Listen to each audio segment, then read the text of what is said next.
북한 선제 타격 계획을 확인했습니다. 윌리엄 페리 전 국방부 장관은 1994년 북핵 위기 때 북한과의 전쟁을 계획했다고 4년 뒤 김대중 전 대통령과의 회동에서 털어놓은 겁니다. 페리 당시 미 국방부의 시뮬레이션 결과 전쟁 발발 후 90일 내 한국군 49만 명, 주한미군 5만 2천 명이 사상할 것으로 추산했습니다. 피기 위해 대륙간 탄도미사일 발사도 미국 본토를 겨냥할 수 있는 미사일을 지렛대로 핵무기 보유국으로 인정받길 바란다는 겁니다. 특히 우크라이나 전쟁에서 도움을 받은 러시아가 핵 보유국이 되려는 북한의 뒷배가 되고 있다고 진단했습니다. 보고서는 러시아가 북한의 핵 지위를 점점 더 지지하고 있다고 명시했습니다. 암호화폐 탈취가 핵 개발 자금줄이라는 점도 재확인했습니다. 안녕하십니까, 라온입니다. 한국의 핵무장 마지막 시간입니다. 한국의 핵무장을 요구하는 이들이 정치적, 외교적, 군사적 효과를 얻기 힘들다는 것을 우리는 앞의 영상에서 확인하였습니다. 또 한국의 핵무장을 이유로 중국, 러시아가 북한과 연대하여 지적 긴장을 더욱 높일 가능성이 더 설득력이 있다는 것이죠. 이 외에도 책에는 비핵화만을 통하여 한반도의 평화와 통일을 앞당길 수 있다는 완전 교과서에 나올 만한 이야기로 점철되어 있습니다. 북한이 각종 국제적 제재와 감시 속에서도 지금까지 핵 연구를 지속할 수 있는 이유는 이렇다고 합니다. 첫 번째, 북한 내부 체제의 특징입니다. 3대에 걸친 권력 세습을 통하여 소수 정치 엘리트들만이 북한을 이끌고 있으며 이의 원동력은 사회 통제, 내부적인 포갑, 외부 세계와의 단절이 이를 지탱하는 그나마 힘이 되고 있는 것이라는 것이죠. 두 번째는 이렇습니다. 북한의 기형적 군사력입니다. 군사분계선에 배치된 방사포와 핵은 국제사회와 우리에게 위협이 될 수 있다는 공포를 만든다는 것이죠. 여기에 북한의 도발은 되풀이된다는 것입니다.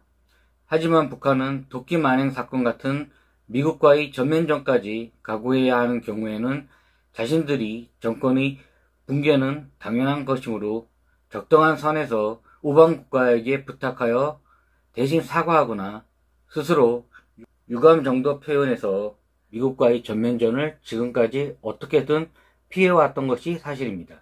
세 번째는 러시아와 중국의 후견이 있죠.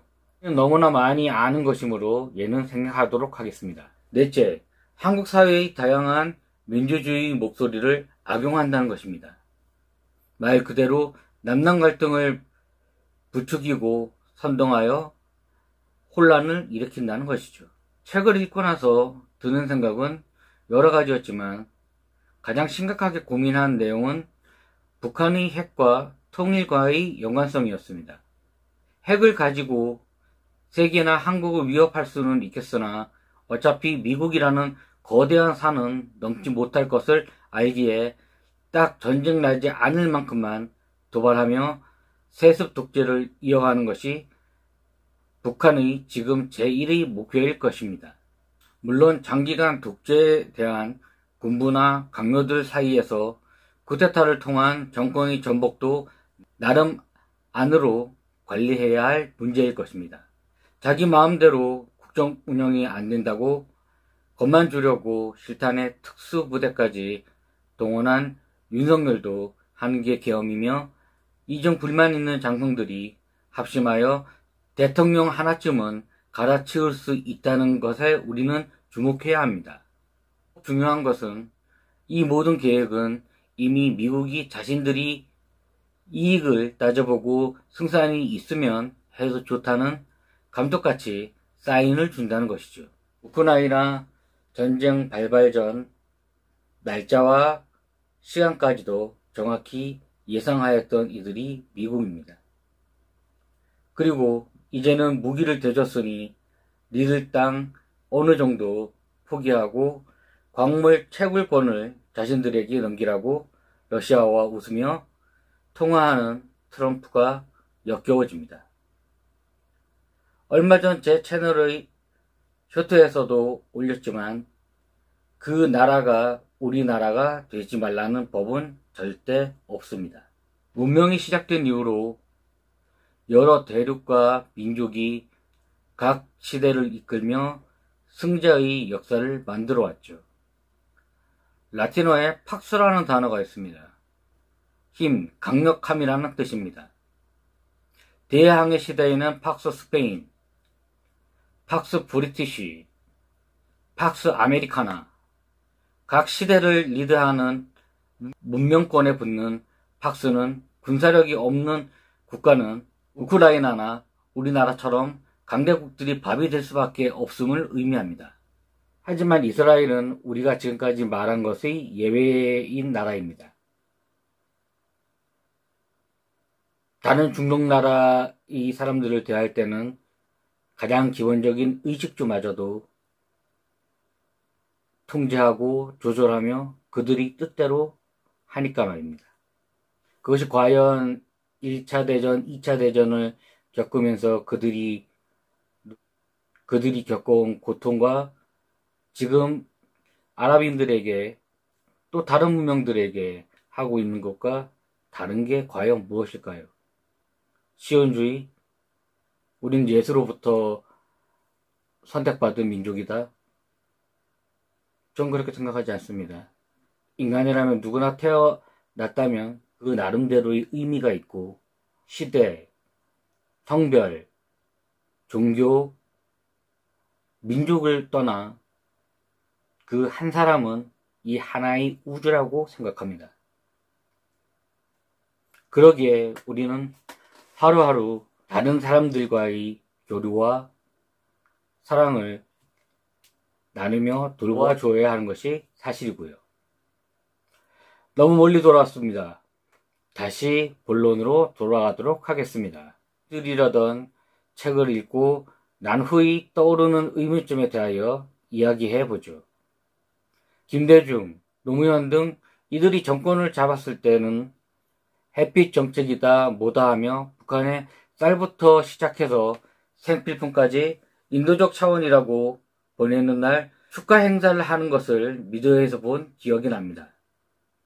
그런데 1년도 안 되어서 핵실험과 김정 공동사무소까지 전 세계에 보라는 듯이 폭파하는 것을 보고 있자니 얘네는 일반적 상식과 인간적 윤리가 안 통하는 집단이라는 생각이 들었습니다. 아니, 확신에 차게 되었습니다. 저는. 항상 정치권에서는 통일을 부르짖지만 그동안 우리가 무력으로 먼저 공격당한 것만 있지 우리는 왜 북을 공격하지 못할까요? 교과서적으로나 윤리적으로나 세계적으로 볼 때는 여러 사람들이 그거에 대한 답은 이것이라고 이야기합니다. 그 이유는 같은 민족이므로 언젠가 통일을 위하여 감수해야 하는 부분이라고 이야기합니다. 하지만 여기서 하나의 의문점이 생깁니다. 이산가족이 한국전이 일어난 지가 50년이 넘었는데 지금까지 살아있는 사람들은 얼마나 될까요? 그들이 외치는 고향을 죽기 전에 한 번 더 가보고 싶다는 이들이 말입니다. 통일이라는 이데올로기로 북의 도발을 받아주기에는 우리는 너무나 많이 당하였고 이제는 참지 말아야 합니다. 이렇게 강하지 못한 우리의 모습이 북한으로 하여금 도발을 계속 연장시키고 반복되게 하는 것의 원인이라고 저는 생각합니다. 좋은 예로 이스라엘을 보시죠. 그들은 척박한 사막에 미국의 허락하에 자신들이 나라를 만들고 원래 주인인 아랍인들을 몰아내고 또 수용소에 가두기도 하면서 살아가죠. 물론 언제나 폭탄에 날아들고 가까운 사람이 죽어나가는 것은 일상다반사고요. 그들은 민족이 달라서 자신들이 미국의 무력 아래 어용으로 만들어진 나라라도 지키려고 목숨을 아끼지 않습니다. 이들 군대의 목표는 간단합니다. 총알 한 발의 공격이 있었다면 상대에게는 무조건 10배의 보복을 기본으로 채택하고 있습니다. 북한과 전면전을 벌이자는 이야기가 아닙니다. 반백년이 흐르면서 말투, 시간, 이데올로기, 세습 독재에 대한 세뇌, 사회적 통제 이런 것들에 익숙해져 있는 저들과의 통일이 단순히 같은 민족인이 무너져야 하는 과제가 되어서는 안 된다는 이야기를 하고 싶은 겁니다. 솔직히 핵으로 다 날려버리지 않는 이상 북한과의 외교적 방법으로는 지금의 사태를 유지하는 것이 위태로우며 언젠가는 어떤 식으로든 지금 한반도의 휴전을 중전으로 바꿔야 한다는 것은 우리들이 사명이며 의무입니다. 연평대전 때 갑작스러운 공격에 함선으로 북한군을 막으며 전력에서 밀리자 선장은 군 수뇌부에 인근 바닷가에 설치된 샘이라는 함선을 공격할 수 있는 미국의 미사일을 미해줄 것을 요청했다고 합니다. 하지만 군 수뇌부에서는 확전을 염려하여 그냥 함선으로 막아내라고 명령합니다. 그래서 제대로 피워보지도 못한 아까운 병사들이 더욱 희생을 치른 것이고요. 만약에 우리가 샘을 날렸다면 북한도 거기에 해당하는 무기를 응수했을 것입니다. 하지만 중요한 건 딱 거기까지라는 겁니다. 더도 말고 딱 거기까지. 0.1도 넘어가지 않습니다. 0.1도 부족하지도 않고요. 기준선이 어느 건지는 모르겠지만 우리가 공격하면 그거에 해당하는 만큼의 공격이 온다. 그것이 기정사실입니다. 더 이상 선을 넘지도 아니면 확전되지도 않습니다. 그동안의 미국과 한국에 대한 도발을 이어온 북한의 패턴을 보면 그렇게 나와 있습니다. 누가 봐도 미국과의 전면전은 원하지 않습니다. 이렇듯 언론을 통하여 전문가가 아닌 저도 알고 있는 사실이 이런데 앞에서도 언급하였듯이 미국과의 전면전이 발생하면 북 정권의 붕괴라는 사실은 북이 가장 잘 알고 있으므로 재래식 무기의 국지전이 되었을 가능성이 100%였다고 저는 생각합니다. 이런 북한의 무력 도발 이후 미디어는 언제나 그렇듯 같은 민족이고 통일을 평화적인 방법으로 이야기해야 한다고 떠들어댑니다. 저는 이런 통일에 대한 막연한 기대는 버렸으면 합니다. 몇 년 전 통일은 꼭 되어야 하는가라는 조사에 전 연령층에서 60%가 넘는 사람들이 반대하며 그냥 이웃 나라라 생각하고 지금 이대로의 삶과 사회의 안정이 더 중요하다는 의견들을 밝히는 것을 미디어에서 보았던 기억이 납니다. 이제 통일이라는 단어는 국민이 아니라 선거 때만 되면 표 구걸을 하는 국회의원들이 먼저 들고 나오는 쌍팔년도의 추억팔이 이상 아무것도 아님을 그 이상도 그 이하도 아니라는 것을 우리는 알고 있습니다. 한반도에는 조상이 같은 인종이 살고 있지만 사는 방식이나 문화는 너무나 이질적이고 다르므로 같은 인종이라는 것을 제외한다면 멀리 있는 우방국보다도 못한 나라가 북한이라고 저는 생각합니다. 더 나아가 이란과 함께 핵으로 무언가를 얻으려는 이들이고요. 이란은 지구 반대편에 있으므로 저는 관심 없습니다.